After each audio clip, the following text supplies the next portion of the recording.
ابراہیم انسانوں کا امام تھا، آدم زمین کا خلیفہ ہے۔ جو انسانوں کا امام ہے وہ علیہ السلام ہے، جو صرف زمین کا خلیفہ ہے وہ علیہ السلام ہے، جو قبیلے کا نبی ہے وہ علیہ السلام ہے۔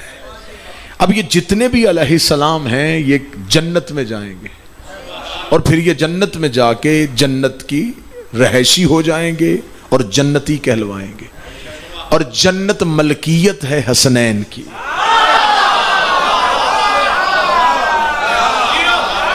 تو عقل ماننے کے لیے تیار نہیں ہے کہ جو ریت ہو وہ علیہ السلام ہو اور جو مالک ہو وہ رضی اللہ ہو۔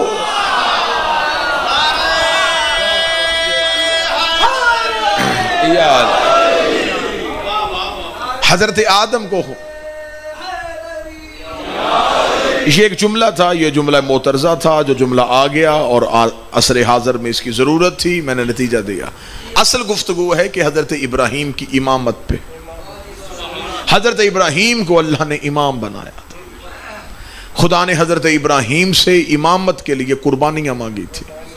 پہلی قربانی مانگی تھی نار نمرود میں چھلانگ لگانے کے لیے، جب نمرود نے ایک بہت وسیع و عریض آگ جلائی تھی اور حضرت ابراہیم نے اس آگ میں چھلانگ لگائی، اور جس کے بارے میں شاعر مشرق نے کہا تھا، بے خطر کود پڑا آتش نمرود میں عشق۔ عقل تھی محو تماشا لب بام، ابھی عقل ابھی سوچ رہی تھی یا عشق بازی لے گیا۔ حضرت ابراہیم کو خدا نے جان کا امتحان دیا، پاس کر لیا۔ بکریاں دمبے چرایا کرتے تھے، فرشتے نے سبوح قدوس کی تسبیح پڑھی، تسبیح بڑی اچھی لگی۔ ابراہیم نے کہا مجھے دوبارہ سنا، اس نے کہا ایک شرط پہ سناؤں گا، آدھا ریوڑ دے دے۔ آدھا ریوڑ دے دیا، پھر تسبیح سنی، پھر اللہ کی تسبیح کے لیے پھر فرمائش کی، پھر اس نے پورا ریوڑ مانگ لیا، پورا ریوڑ دے دیا، پھر اللہ کی تسبیح سنی۔ مال کا امتحان ابراہیم نے پاس کر لیا، جان امتحان پاس ہو گیا، مال امتحان پاس ہو گیا۔ اب ابراہیم کا آخری اور مشکل ترین امتحان تھا اولاد کا۔ ابراہیم نے نار نمرود میں چھلانگ لگائی، خدا نے ابراہیم کی جان لی نہیں، واپس کر دی۔ اللہ کی تسبیح سننے کے لیے ریوڑ قربان کیا، خدا نے رکھا نہیں، واپس کر دیا۔ وہ جس سے تسبیح سن رہا تھا اس نے بتا دیا کہ میں بندہ نہیں، اللہ کا فرشتہ ہوں، خدا نے تیرا امتحان لینا تھا، تیرا امتحان پورا ہو گیا، ریوڑ واپس ہو گیا۔ حتیٰ کہ خدا نے بیٹے کی قربانی مانگی، ابراہیم نے بیٹے کی گردن پہ چھری رکھی، لیکن اللہ نے آسمان سے دمبا بھیج دیا، نبی کا بیٹا بچ گیا۔ حضرت ابراہیم سے خدا بار بار قربانی مانگتا تھا، واپس کر دیتا تھا۔ جان مانگی، دی، واپس کر دے۔ پھر کہا مال دے، اس نے دے دیا، پھر واپس۔ اولاد دے، دی، واپس کر دی۔ اس لیے کہ ابراہیم کے دور میں عشق کا بچپن تھا۔ میرے سامنے وہ احباب تشریف فرما ہے کہ کچھ ایسے ہیں جن کے گھر میں پوتے ہیں، جن کے گھر میں نواسے ہیں، جن کے گھر میں بچے ہیں۔ بچے کے ہاتھ میں کوئی چیز ہو، وہ کھانے کے لیے ہاتھ میں پکڑ کے بیٹھو، چیز اس سے پیاری ہو، بزرگ ہوتا ہے بیٹا مجھے دے، وہ بچہ ایک بار چیز کی طرف دیکھے گا، پھر مانگنے اور پھر دے دے گا۔ جو ہی اس کے ہاتھ میں آئے گا وہ بزرگ بچے کو قریب بلائے گا، سینے سے لگائے گا، پیار کر کے واپس آئے گا۔ اب اس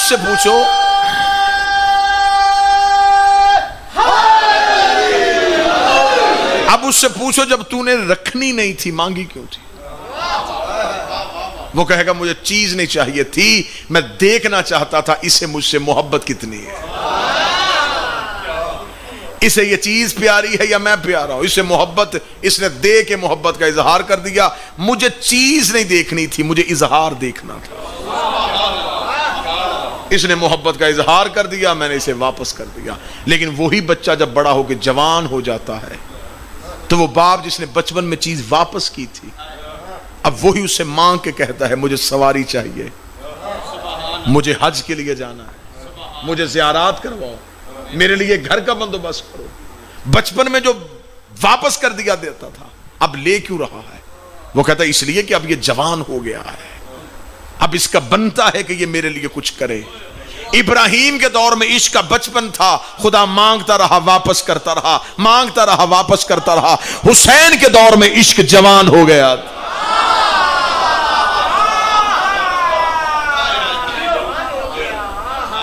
جو کام ابراہیم کی خواب میں تھا حسین نے اس کو تعبیر کر کے دکھایا۔ ہر ایک مولوی آپ کو قربانی کے دنوں میں کہے گا ابراہیم نے خواب دیکھا، ابراہیم نے خواب دیکھا، ابراہیم نے خواب دیکھا۔ پہلی بات ذہن میں رکھنا، نبیوں کے خواب ہمارے خوابوں کی طرح نہیں ہوتے۔ ایسا ہی ہے، نبیوں کے خواب ہمارے خوابوں کی طرح نہیں ہوتے۔ لقد صدقت الرؤیا، ابراہیم نے، قرآن کہتا ہے کہ ابراہیم نے اپنے خواب کو سچا کر کے دکھایا۔ اب جا کے سارے کہتے ہیں خواب دیکھا، یہ پوچھو کہ خواب میں دیکھا کیا تھا؟ آخر کیا دیکھا تھا جسے سچا کرنے کے لیے چل پڑا؟ فرشتہ دیکھا تھا، اللہ کی آواز آئی تھی، کیا دیکھا تھا؟ معصومین فرماتے ہیں کہ ابراہیم کو خواب میں واقعہ کربلا دکھایا گیا۔ درود والا تھا نا ابراہیم، کربلا دکھایا گیا۔ میں فضائل پڑھ رہا ہوں۔ ابراہیم نے پیاس دیکھی، ابراہیم نے بیوی اور بیٹا صحرا میں پیاسا چھوڑ دیا، ایک ایسی وادی میں لے جا کے چھوڑ دیا جہاں دور دور تک پانی کوئی نہیں تھا، اور خود چلا گیا۔ یہ وہ خواب جی کہ پیاسا رہنا پڑتا ہے۔ ابراہیم پیاس کا امتحان پورا کرنا چاہتا تھا، ماں مجبور ہو گئی۔ ماں دوڑنا شروع ہوئی بیٹے کے لیے پانی ڈھونڈنے کے لیے۔ وہ جو دوڑی تھی اسے آج صفا و مروہ کہتے ہیں۔ درود سارے حضرات مل کے بلند آواز سے،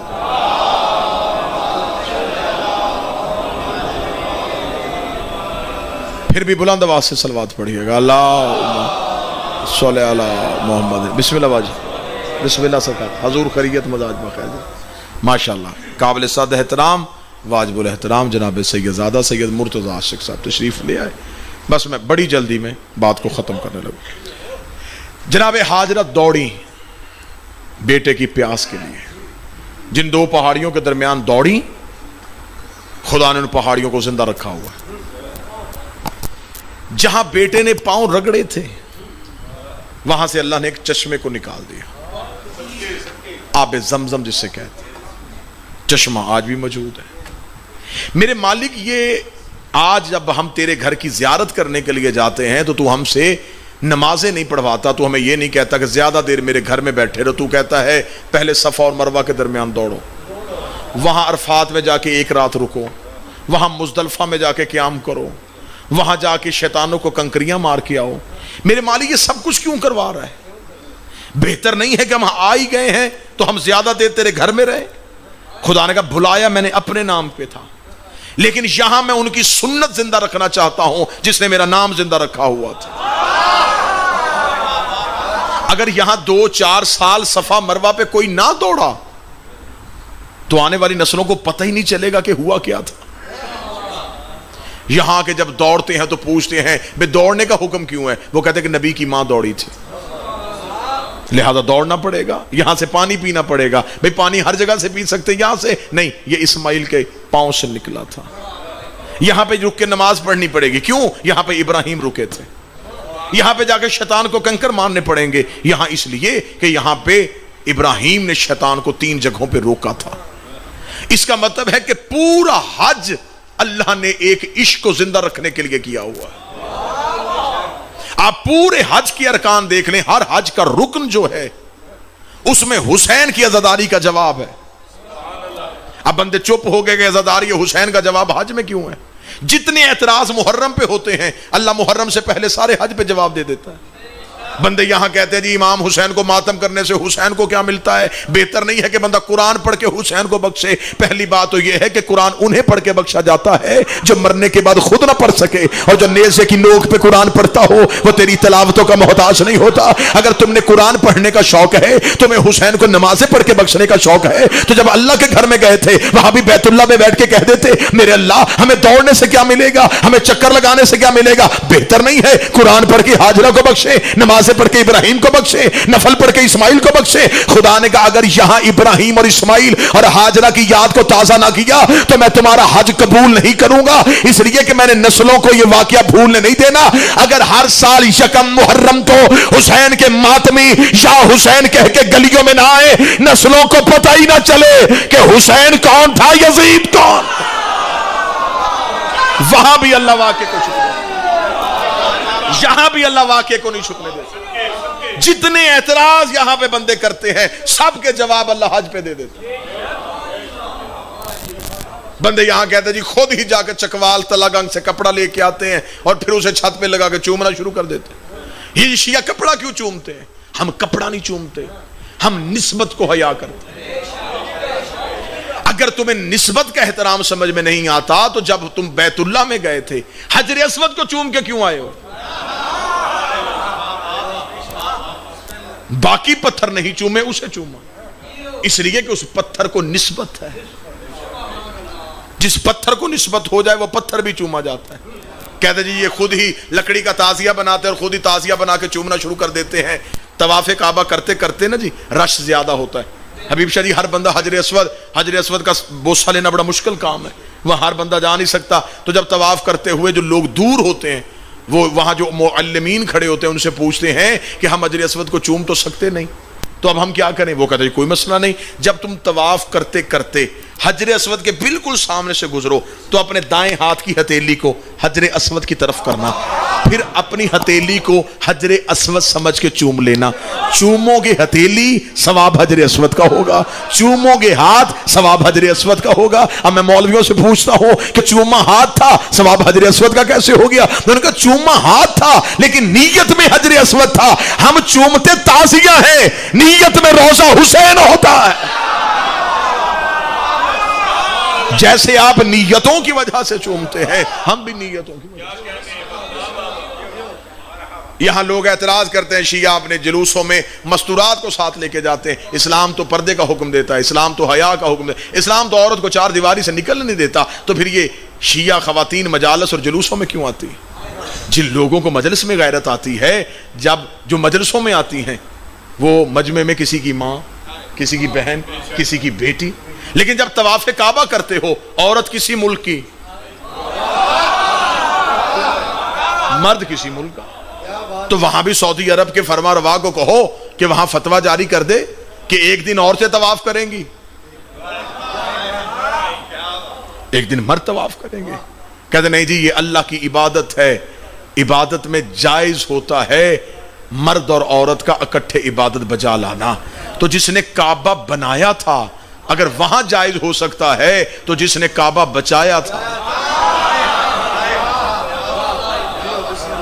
اگلا اعتراض کا شاہ جی تشریف لیں، میں زیادہ دیر زحمت نہیں دینا چاہتا۔ اگلا اعتراض ٹھیک ہے آپ امام حسین کو مانا کریں، یزید پہ لعنت کیوں کرتے ہیں؟ یہ لعن تبرے والا کام اگر شیعہ چھوڑ دیں ہم مدرسوں میں آنے کے لیے تیار ہیں، کیونکہ اگر کسی نے برا کیا ہے تو قیامت والے دن اللہ فیصلہ کر لے گا۔ ہم کون ہوتے ہیں کسی کو برا کہنے والے؟ تو اگر آپ کسی کو بھی برا نہیں کہنا چاہتے تو پھر آپ جب حج کرنے گئے تھے صرف طواف کر کے آتے، شیطان کو پتھر کیوں مار کے آئے؟ اور 3 جگہوں پہ اسے پتھر مارے جاتے ہیں۔ جاؤ جا کے علماء سے پوچھو کہ 3 جگہوں پہ پتھر کیوں مارے جاتے ہیں؟ اس لیے کہ اس نے 3 موقعوں پہ نبی کو گمراہ کرنا چاہا۔ خدا نے کہا اس کے تینوں کرداروں پہ لعنت کرو۔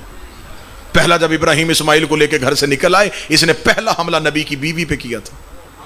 اکیلی نبی کی بیوی ہوتی شاید گمراہ ہو جاتی، کیونکہ اس سے پہلے کئی نبی کی بیویاں گمراہ ہو چکی ہیں۔ خدا مثال دے رہا ہے نوح اور لوط کی بیویوں کی، گمراہ ہو گئی تھی لیکن ہاجرہ گمراہ نہیں ہو سکتی تھی، اس لیے کہ صرف معصوم کی بیوی نہیں تھی، معصوم کی ماں بھی تھی۔ نبیوں کی بیویاں گمراہ ہو سکتی ہیں، معصوموں کی مائیں گمراہ نہیں ہوتی۔ اس لیے اللہ اولاد بھی سوچ کے دیتا ہے. معصوم کی ماں گمراہ نہیں ہو سکتی تھی. اس نے پہلا حملہ نبی کی بیوی پہ کیا. اس نے کہا بی بی ابراہیم تیرے بیٹے اسماعیل کو ذبح کرنے جا رہا ہے, تجھے کیا بتا کے گیا؟ بیوی نے کہا مجھے تو کہہ کے گیا دوست کے گھر دعوت ہے. کہنے لگا دعوت نہیں ہے, بیٹا ذبح کرنے آیا.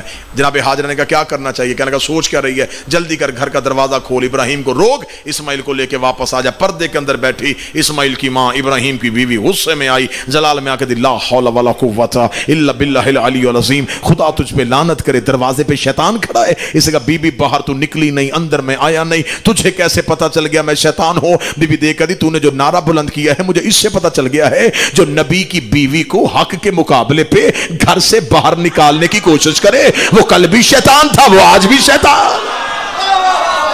تو نے نبی کی بیوی کو نکال رہا ہے, تو کہہ رہا ہے کہ میں گھر سے نکل آؤں. تو انسان نہیں ہے, تو شیطان ہے. لہذا یہ پہلا حملہ تھا جو ابلیس نے کیا. دوسرا حملہ کب کیا؟ جب ابراہیم اسماعیل کو لے کے چل پڑے, یہ پیچھے پیچھے چلا. ابراہیم نے دیکھا میرے ساتھ کوئی چل رہا ہے. ابراہیم نے کہا کون ہے؟ کہنے لگا تیرا ہمدرد ہوں. کیوں آیا ہے؟ کہنے لگا روکنے آیا ہوں. کس بات پہ؟ بیٹے کو لے کے کہاں جا رہا ہے؟ فرمایا اللہ نے حکم دیا ہے بیٹے کی گردن پہ چھری رکھوں گا. حکم کیسے آیا ہے؟ ابراہیم نے کہا خواب دیکھا ہے. ابلیس کا روپ بدلا ہوا تھا, ایک مرد کے روپ میں تھا. دیکھنے لگا جانے دے ابراہیم, خواب ہم بھی دیکھتے ہیں, سپنے ہم بھی دیکھتے ہیں, ہم نے تو آج تک بیٹے ذبح نہیں کیے, ہم نے تو کبھی آج تک بیٹے کی گردن پہ چھری رکھی. ابراہیم نے یوں پھیرتی ہوئی نظروں سے دیکھا لا حول ولا قوت, خدا تجھ پہ لعنت کرے تو شیطان ہے. اس نے کہا تو نے کیسے پہچانا؟ فرمایا جو نبیوں کو اپنے جیسا سمجھے وہ انسان نہیں ہے, وہ تو شیطان. تیسرا اور آخری حملہ کیا اس نے اسماعیل پہ. جناب اسماعیل کے پاس گیا. اسماعیل بالکل جناب حضرت ابراہیم رکے ہوئے تھے, اسماعیل لیٹ چکے تھے. اسماعیل کے قریب آ کے اس نے کاندھا ہلا کے کہا اٹھ, ماں انتظار کر رہی ہے. جناب اسماعیل نے کہا بابا لے کے آیا. کہنے لگا جانے دے, ابراہیم بوڑھا ہو گیا ہے, بڑھاپے میں ہر فیصلہ ٹھیک نہیں ہوتا. اتنا کہنا تھا, بچپن کے نبی کو جوانی والا جلال آیا. اسماعیل نے پتھر اٹھا کے دوڑتے ہوئے شیطان کو پیچھے سے مارا. اس نے کہا اسماعیل تو نے کیسے پہچانا؟ تیری ماں نے پہچانا چپ رہا, تیرے باپ نے پہچانا چپ رہا, تو بچہ ہے. اسماعیل نے کہا تجھے نہیں پتا کہ نبی بچپن میں نبی ہوتا ہے؟ پہچانا کیسے ہے؟ فرمایا جو نبیوں کے دماغ پہ شک کرے کل بھی شیطان تھا آج بھی شیطان. تو نے حملہ کیا ہے نبی کے دماغ پہ. جناب ابراہیم نے اسماعیل کو لٹا دیا, اسماعیل کی گردن پہ چھری رکھی, اپنی آنکھوں میں پٹی, بیٹے کے پاؤں پہ رسی باندھی. آخری بات کہہ کے گفتگو تمام کرنے لگا ہوں. مجمع بول کے بتائے وہ چھری کس کی گردن پہ چلی تھی؟ 10% مجمع نے جواب دیا ہے دمبے کی. ذبیح اللہ کسے کہا جاتا ہے؟ جب اسماعیل ذبح ہوئے ہی نہیں تو پھر ذبیح اللہ کیسے؟ ذبیح اللہ کہتے ہیں, اس کا ترجمہ ہے اللہ کی راہ میں ذبح ہوا. تو جب ذبح ہوا ہی نہیں, ذبح تو ہوا تھا دمبا, ذبیح اللہ کہنا چاہیے دمبے کو. جب ہم نے علماء سے پوچھا کہ اسماعیل ذبیح اللہ کیسے, وہ کہتے بے شک ذبح ہوا نہیں, ارادہ کر کے لیٹ تو گیا تھا نا, نیت تو تھی نا, تو لہذا نیت کی وجہ سے اسے ذبیح اللہ کہتے ہیں. میں نے پوری تقریر دھیمے لہجے میں کی ہے, ہاتھ باندھ کے گزارش کرنا چاہتا ہوں, سگے باپ کی چھری کے نیچے اگر ایک اسماعیل ارادہ کر کے لیٹ جائے اسے ذبیح اللہ مانتے ہو, اور جو ساری رات مکے کے بستر پہ کافروں کی تلواروں کے نیچے ارادہ کر کے لیٹا رہا ہو اسے علی ولی اللہ کیوں نہیں مان؟ اگر یہ ارادے کی وجہ سے, اگر یہ ارادے کی وجہ سے ذبیح اللہ ہو سکتا ہے تو یقیناً علی ارادے کی وجہ سے ولی اللہ بھی ہو سکتا ہے. اسماعیل کے سامنے ایک چھری تھی باپ کے ہاتھ میں, علی کے سامنے 70 تلواریں تھی کافروں کے ہاتھ میں. قرآن کہتا ہے ابراہیم نے چھری پھیرنے سے پہلے پوچھا اسماعیل سے کہ تیرا ارادہ کیا ہے؟ اسماعیل نے کہا بابا چھری رکھ میری گردن پہ, مجھے صبر کرنے والوں میں پائے گا. آیت ہے قرآن کی. جناب اسماعیل نے کہا مجھے صبر کرنے والوں میں پائے گا. رسول نے ہجرت کی رات کہا یا علی میرے بستر پہ موت ہے, فرمایا چلے جا مجھے شکر کرنے والوں میں پائے گا. جاؤ جا کے علماء سے پوچھو صبر کس پہ ہوتا ہے, شکر کس پہ ہوتا ہے؟ صبر مصیبت پہ ہوتا ہے, شکر نعمت پہ ہوتا ہے. ابراہیم کے بیٹے میں اور ابو طالب کے بیٹے میں یہ فرق تھا، وہ موت کو مصیبت سمجھ رہا تھا، یہ موت کو نعمت سمجھ رہا تھا۔ ذبح دمبا ہو گیا، ابراہیم کی آنکھوں کے سامنے اسماعیل بچ گیا۔ اسماعیل گھر آیا، ماں کا سلام کیا، ماں کی آواز ایک کہانی سنا۔ بابے کی آنکھوں میں پٹی تھی، ہاتھ میں تیز دھار چھری تھی، باپ نے مجھے لٹا دیا تھا، اما بابے نے میری گردن پہ چھری رکھ دی تھی، لیکن اللہ نے میری جگہ سے آسمان سے دمبا بھیج دیا۔ ہاجرہ نے 7 بار تفاسیر کہتی ہیں سوال کیا، مجھے بتا چھری رکھی کہاں تھی؟ اسماعیل جگہ دکھاتے، ماں بوسہ لیتی، غش کر جاتی، غش سے اٹھتی پھر کہتی بتا کہاں رکھی تھی؟ اسماعیل جگہ دکھاتا پھر غش کر جاتی۔ 7ویں بار ابراہیم کے سامنے کھڑی ہو کے کہتی اللہ کا نبی اپنے خدا سے صرف اتنا پوچھ اگر چھری چل جاتے۔ ماں تو مر جاتی۔ آواز پروردگار آئی، ابراہیم ہاجرہ سے کہے میں تجھے ایک ماں دکھاؤں گا، میں نے تیری قربانی کو ذبح عظیم میں بدل دیا ہے، میں نے تمہارے ارادے کو تمہاری نسل میں محفوظ کر لیا ہے، تیری نسل سے ایک ایسا بیٹا بھی ہوگا، کوئی ایسی ماں بھی ہوگی جس کے سامنے اس کا بیٹا ذبح ہو جائے گا۔ ہاجرہ دیکھ کے کہتی ابراہیم ایسی بھی مائیں ہوتی ہیں جو آنکھوں کے سامنے بیٹے کو موت کے منہ میں بھیج دیتی ہیں۔ 10 محرم تھا، عصر کا وقت تھا، 1.25 لاکھ نبی کربلا کے ٹیلے پہ کھڑے تھے۔ جب ابراہیم نے دیکھا کہ شمر حسین کی گردن کے اوپر سوار ہو چکا ہے، 70 قدم پہ بہن دیکھ رہی تھی، سامنے 7 قدم پہ ماں دیکھ رہی تھی، ہاجرہ دیکھ کر چل ابراہیم واپس چلے، یہ اور ہے، ہم اور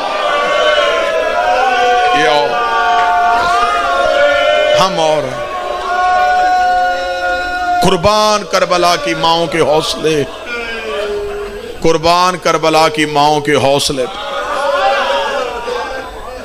ہر ماں قربانی تیار کرتی رہی۔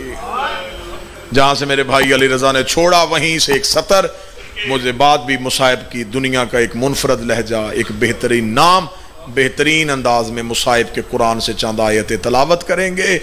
پورا قافلہ تیار ہو گیا، اونٹ سامان رکھے گئے، یکدم حسین کی آواز آئی عباس، ہر کوئی آ گیا۔ عباس کی آواز آئی مولا، ہر کوئی نہیں آیا۔ حسین کی آواز آئی کون نہیں آیا؟ عباس کی آنکھیں تیز بادلوں کی طرح برسیں۔ عباس کی آواز آئی علی کی بیٹی عالیہ نہیں آئی۔ ابھی محرم شروع ہو جائے گا، محرم، صفر، ربیع الاول، پورا سال علی کی بیٹی کا اجڑنا سنو گے۔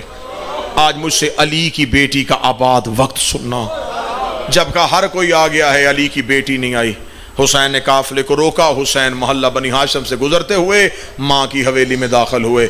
عالیہ کے دروازے پہ جا کے جیسے مدینے میں محمد زہرا کے دروازے پہ سلام کرتے تھے، ایسے ہی عالیہ کے دروازے پہ کھڑے ہو کے حسین کی آواز آئی السلام علیکہ یا اہل بیت نبوہ و مادن الرسالہ، اے خاندان نبوت تجھ پہ میرا سلام۔ اندر سے بی بی کی آواز آئی علیکہ السلام یا اخی، اے میرا بھائی تجھ پہ میرا سلام۔ حسین کی آواز آئی زینب اگر تو کہے تو قافلہ لے کے چلیں۔ علی کی آواز آئی اگر تو کہے تو میں باہر آؤں۔ علی کی بیٹی کا اتنا جملہ کہنا تھا، حسین رو کے کہتے مر جاتا تجھے کبھی یہ حکم نہ دیتا، مجبوری بن گئی ہے، دین نانے کا بچانا ہے۔ 1 منٹ کے بعد میں منبر چھوڑنے لگا ہوں۔ علی کی بیٹی نے اپنے گھر کا پردہ اٹھایا، کتابیں کہتی ہے سر سے لے کے پاؤں تک ماں کی چادریں تطہیر میں لپٹی ہوئی علی کی بیٹی کا پہلا قدم حجرے سے باہر آیا۔ اکبر نے دوڑ کے اپنا کاندھا آگے کیا، بی بی نے اکبر کے کاندھے پہ ہاتھ رکھا، اکبر نے سورہ مزمل کی تلاوت شروع کی، بی بی نے اپنا بائیں ہاتھ باہر نکالا، حسن کا یتیم دوڑ کے آیا، بی بی نے قاسم کے بازو پہ ہاتھ رکھا، قاسم نے سورہ دہر کی تلاوت شروع کی، علی کی بیٹی کا دوسرا قدم حجرے سے باہر آیا، اور محمد نے اپنے سروں سے امامے اتارے، ماں کے قدموں کے نشان مٹانے شروع کیے، بی بی کا پہلا قدم صحن میں آ رہا تھا، یا عباس نے سر سے امامہ اتارا، آسمان کی طرح آل حجاب، آل حجاب، آل حجاب، پرواز بند کرو، علی کی بیٹی گھر سے باہر آ گئی ہے، ابھی زہرا کا دروازہ نہیں آیا، یا زینب روتی روتی زمین پہ بیٹھ گئی، رو کہتی حسین کتنا چلنا ہے، میرے پاؤں تھک گئے ہیں، آواز آئی تو ابھی تھک گئی، 72 بازار، 144 گلیاں، 288 مو اللہ اللہ